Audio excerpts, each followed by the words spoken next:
There is a kind of person the world never notices until it is too late.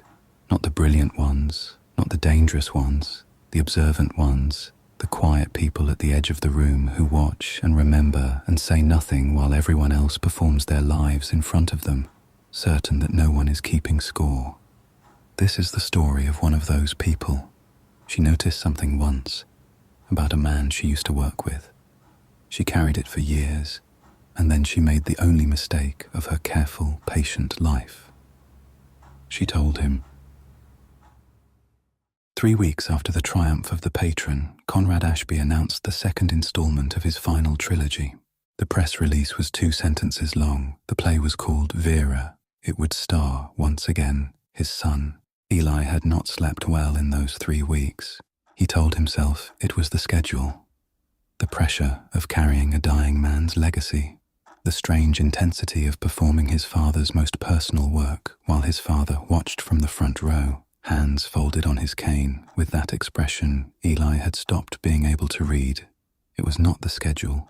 It was the calm at the center of the first play, the relief in the moment after, and how easily Eli had reached it. He had spent 3 weeks telling himself it was technique. He had almost succeeded.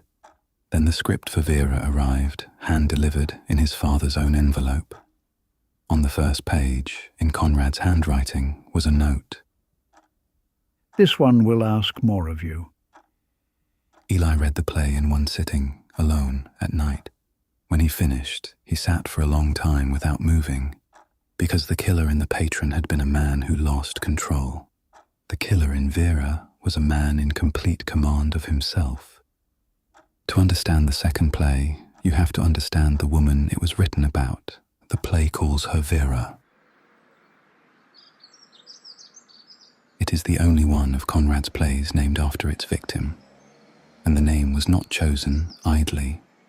Vera, from the Latin, truth. She had worked beside him years before in his transcriber days. Another invisible person typing other people's words in other people's grand houses. They were never close, but she was the only person alive who had known Conrad before and who also knew the houses he worked in and the clients he worked for, including the novelist. She was not a detective, nor was she naturally distrustful. She lived a small, quiet life, and for most of it, she never thought about Conrad Ashby at all, until one ordinary morning, years into his fame, she read the newspaper over breakfast.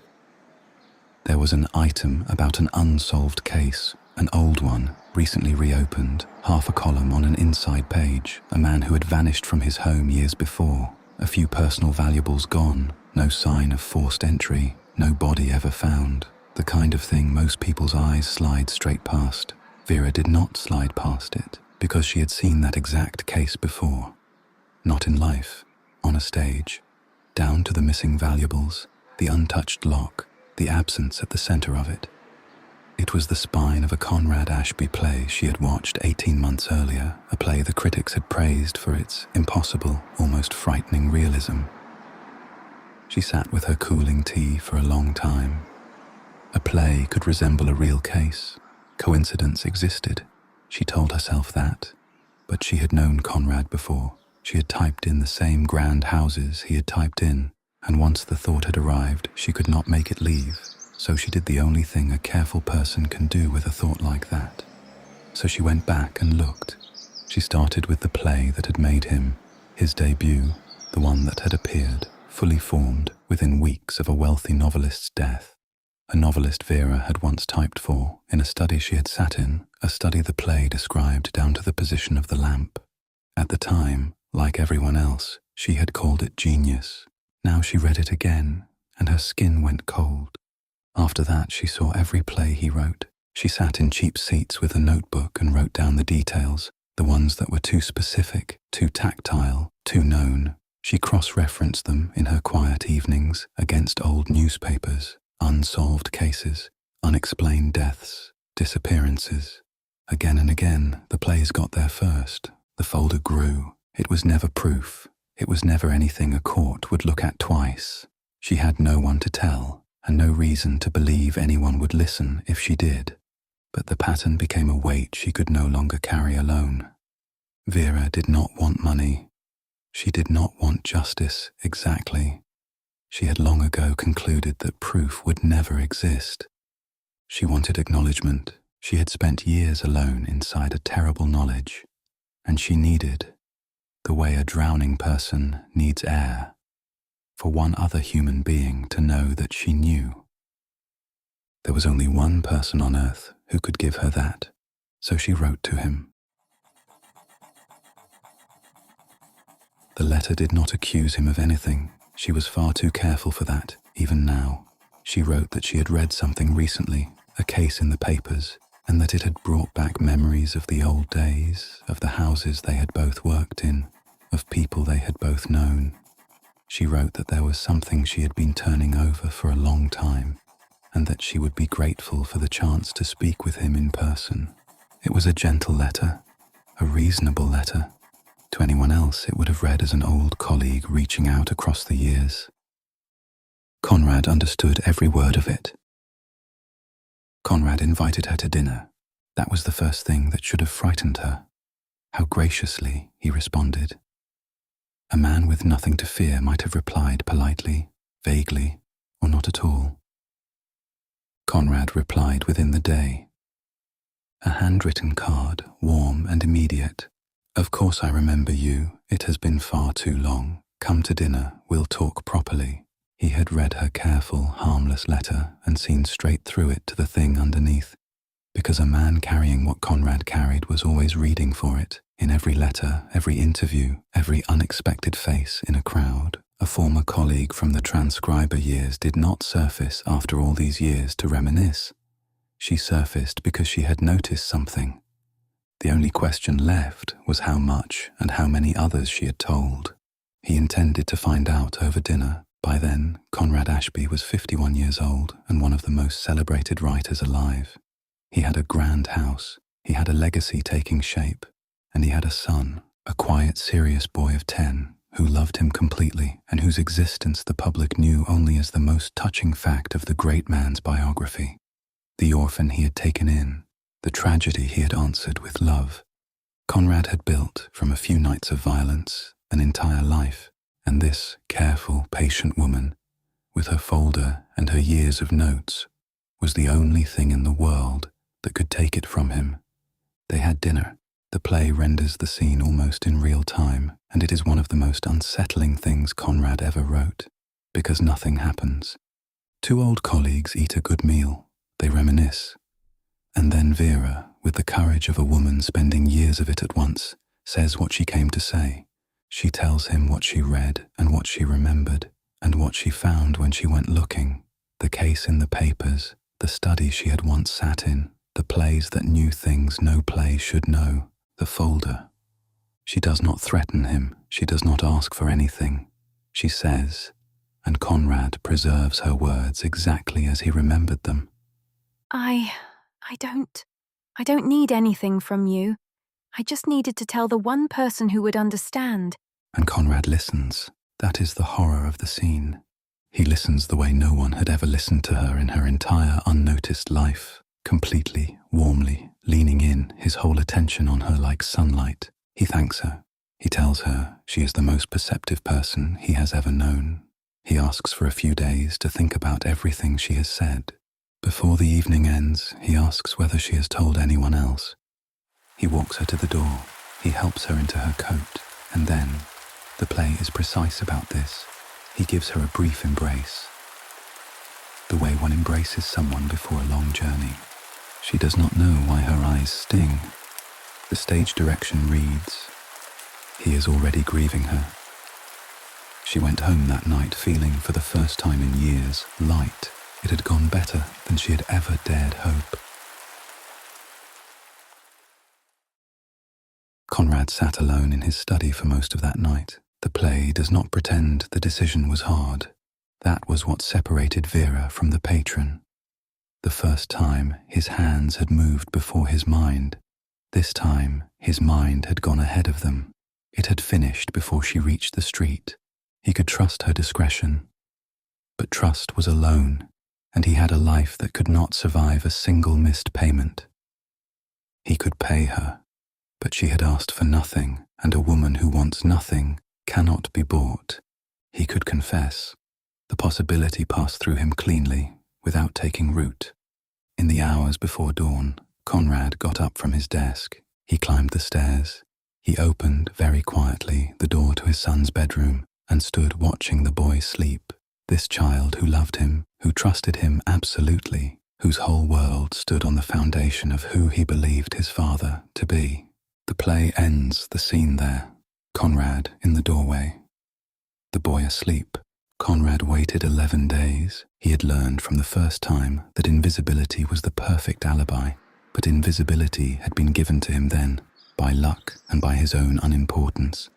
This time he was famous. This time invisibility would have to be built. So he built it, patiently. The play describes not what he did, but how he thought, a man discovering with mild surprise that the mind which could hold the architecture of a 5-act play could hold this architecture too. It was, in the end, just another kind of composition. Vera had told no one about the dinner. He had confirmed that, gently, before dessert. Vera lived alone. She had no family near. She was a private, careful person, and her carefulness, which had protected her all her life, was the thing that made it possible. The play does not show what happened. The stage goes dark on her flat on an ordinary evening, and when the lights come up, the flat is empty. The plants are gone from the windowsill, the shelves are bare, the rooms have begun to echo, because that was Conrad's composition, not a death, but a departure. A quiet woman, known to almost no one, who gave notice on her flat and moved away. To the coast, people vaguely heard, or perhaps abroad. Her landlord received a typed letter.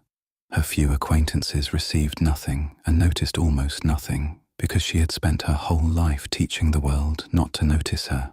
No body, no case, no headline. The folder, years of patient, careful watching, went with her. It took 4 months for anyone to ask where she had gone. It took no one at all to ask why. The play's final line belongs to the killer, alone under the last remaining light. He looks out at the audience and says, quietly, without triumph, She wanted one person in the world to understand her. In the end, I was the only one who ever truly did. Rehearsals were unlike anything he had experienced. His father, frailer now, the cane no longer an accessory but a necessity, coached him with a precision that bordered on obsession. Not the big moments, the small ones, the way the host held a wine glass, the exact warmth of his smile at the dinner table, the stillness. No, Conrad would say, again and again, from his chair at the edge of the rehearsal room. you're playing him nervous. He isn't nervous. He's decided. There's no fear after a decision. There's only the work. And Eli would adjust and find it, and each time he found it, the room went quiet, because it was perfect, and no one could say why it was perfect, except the old man with the cane, who said nothing at all. There was one other thing. Vera's flat, on stage, was dressed with a small table, and at the table 2 chairs. Only one was ever used, but Conrad had insisted on a gesture that appeared in no draft of the script.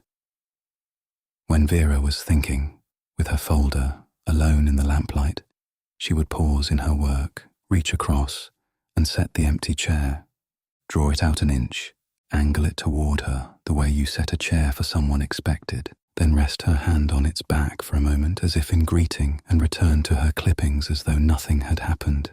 Everyone praised it as a master stroke.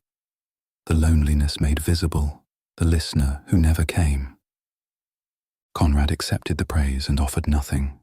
When the actress asked him what the gesture meant, who the chair was set for, he refused every answer she proposed.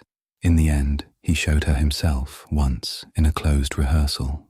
Exactly like this. She learned it from his hands, and he made one further demand. The final line was to be delivered from the second chair. He would not say why. Eli saw the business for the first time in the 3rd week of rehearsals. He was off stage, in the dark of the wings, waiting for his cue. The actress sat in the lamplight of Vera's flat, sorting her folder, and then she reached across and set the empty chair. And Eli's whole body went still. His mind made nothing of it, only a piece of stagecraft, another precise Conrad touch. His body stilled the way a body stills at a sound from far away, a sound it has been listening for without knowing. He missed his cue. It had never happened to him before, not once, in his entire career. The stage manager had to call his name twice. He apologized. He blamed the long weeks. He went on, and the rehearsal continued, and the moment was forgotten by everyone, except that night. Walking home, Eli realized the gesture was still circling in his head, refusing to settle into anything as simple as a nice touch, and that he knew, without being able to say how, or from where, or from when, what was supposed to come next, that the chair was not merely set. It was set for someone, that somewhere in some room he could not find there were words meant to be spoken to it, and that his mouth knew the shape of the first one. Vera opened to the greatest reviews of Conrad Ashby's career. The critics reached, again, for the same word, confessional, and used it again as the highest praise. They called Eli's performance a portrait of evil so intimate it felt indecent to watch. Eli read none of the reviews. He had stopped sleeping almost entirely. The chair would not leave him. The small scrape of it, the patient waiting angle of it, the words he could not find and could not stop reaching for. The calm would not leave him either. The killer's calm, which he could now summon as easily as breathing, which felt less like a thing he had learned, and more like a thing that had been returned to him. And one question had begun to circle in the dark at 4 a.m. What if the critics were using the right word? He told himself he was being absurd. Then, on a quiet afternoon, visiting the house he grew up in while his father slept upstairs, Eli went into the study. He told himself he was looking for nothing. He was simply in the room. A low drawer in his father's desk had been locked his whole childhood. The key stood in it now. Old, worn soft at the corners, thick with yellowed clippings and theatre programs, and a careful hand's notes. It was not Conrad's hand. Eli sat on the floor of the study and read years of patient work in a hand he did not know. Programs, clippings, notes, each one drawing another line between his father's plays and something that had happened in the world. He could not follow every connection. He did not need to. The pattern was there. At the back of the folder, beyond the last page Vera had written, was one final clipping. Someone else had put it there, a brief item about a former legal transcriber, a quiet woman with no family whose landlord was seeking information regarding her whereabouts after she gave up her flat and was not heard from again. No one, the item noted, was treating the matter as suspicious. Eli stood in his father's study with the folder in his hands. Upstairs, the floorboards shifted. Just the house settling, just an old man turning in his sleep, and Eli's body, before his mind could check it, went perfectly, professionally, still. He looked at the key in the drawer. His father had kept the folder for 19 years. Now, weeks before the final play, he had left it where his son would find it. Eli put the folder back exactly as he had found it. He closed the drawer. He walked home through the cold and did not remember any of the walk.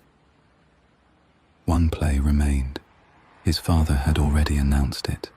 The final work, the capstone, the one Conrad had told the press he had been waiting his whole life to write. A play about a father and a son. Eli thought he had discovered his father's secret. He had discovered 2 of them. The third was never in the drawer. It was in him.